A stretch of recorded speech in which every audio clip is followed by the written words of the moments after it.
So you're all familiar with MarvinSketch as the basis for structure drawing in ACE Organic. It's the tool that ACE uses to allow you to draw structures, curved arrows, and the like. What you may not know is that you can also use MarvinSketch as a standalone program if you visit the URL shown here. After going to this URL, you'll see a link to download Marvin 5.3. And I would recommend downloading this newest version because it has a few features lacking in past versions that are actually pretty useful in terms of checking and interpreting your structures. You'll want to download the version for end users, accept the license agreement, and then choose the installer that's relevant for your operating system. Once the program's been installed, I can find it in the typical place where I find applications on my computer. And by double-clicking on MarvinSketch, I'll get a window similar to what you're used to seeing on ACE Organic. So the main drawing window portion is here, and all of the various functions are aligned here on the left, some copy, paste, and select functions along the top, as well as zoom, and some element functions here on the right. I'd encourage you to play around with the desktop version of MarvinSketch and find a version of displaying and a style of presentation that fits yourself and your group. For Molmodac, the goal is to use MarvinSketch as creatively as possible. Don't just use it to draw your molecule and place it on the wiki. Using MarvinSketch, you have the ability to display entire reaction mechanisms on your page, simply by drawing as you would in ACE Organic. So you're probably fairly used to drawing in MarvinSketch based on your experience with ACE, but what you may not know is how to transfer what you've drawn on MarvinSketch onto the wiki. So that's what I'd like to show you now. So say I wanted to display the molecule indole on my wiki page. To do this, I would simply draw indole in the MarvinSketch window and then save it as a .mrv file. To do this, you'll want to type in the file name and then make sure to choose under file format .mrv, and you'll probably have to scroll up to do this. After selecting MRV and selecting a location, say the hard drive, I can click save, and then under the hard drive I'll find the file available. To actually add the MarvinSketch to your page, you'll have to attach it as an attachment, and you can do that by going to the Edit Attachments menu. And if you'd like to give the file a descriptive name, just type something into the comment box here.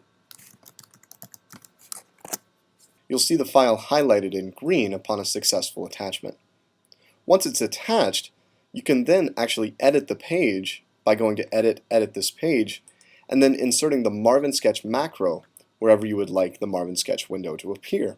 So for instance, if we wanted it to appear below the text, we would place the MarvinSketch macro below the text, and after typing an open bracket in MarvinSketch, we need to supply all the necessary parameters, as they're called, to the MarvinSketch macro.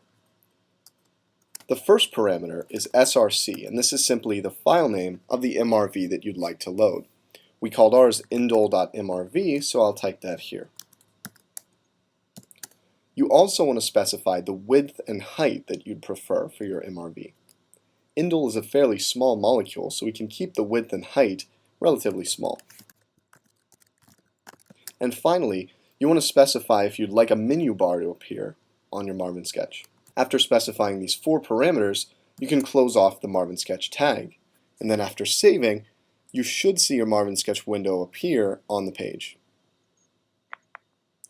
And there it is. We can see that we've added indole to the page, and even 200 by 200 looks a little bit big. If you ever want to edit your MarvinSketch, you'll have to edit it locally and then reattach it to your page. Upon reattaching it, you won't have to make any changes to the macro unless you want to adjust the width, height, or menu bar display. The macro will automatically update your MarvinSketch to the newest version as long as it's attached to the page. The bulk of your creative energy here should be focused on the MarvinSketch application itself. Using this application, you have the ability to create a wide array of molecular structures. And even though you don't have the ability to manipulate in 3D like you do with JMOL, it's a lot easier to do many common chemical tasks, such as drawing curved arrows and drawing chemical transformations. MarvinSketch is your go-to program for things like mechanistic steps, chemical reactions, and chemical change. Anything involving static chemical structures or non-covalent interactions is going to be more the domain of JMOL. For now, your molecule is probably a fairly small, static structure. As a result, we'll want you at some point in the near future to post a MarvinSketch of your molecule, and this is a good starting point in terms of uploading Marvin sketches to the wiki. Try this on for size, and then see if you can pick out one or two key mechanistic steps that you're looking at associated with your molecule, and try drawing them in MarvinSketch and uploading them to your page.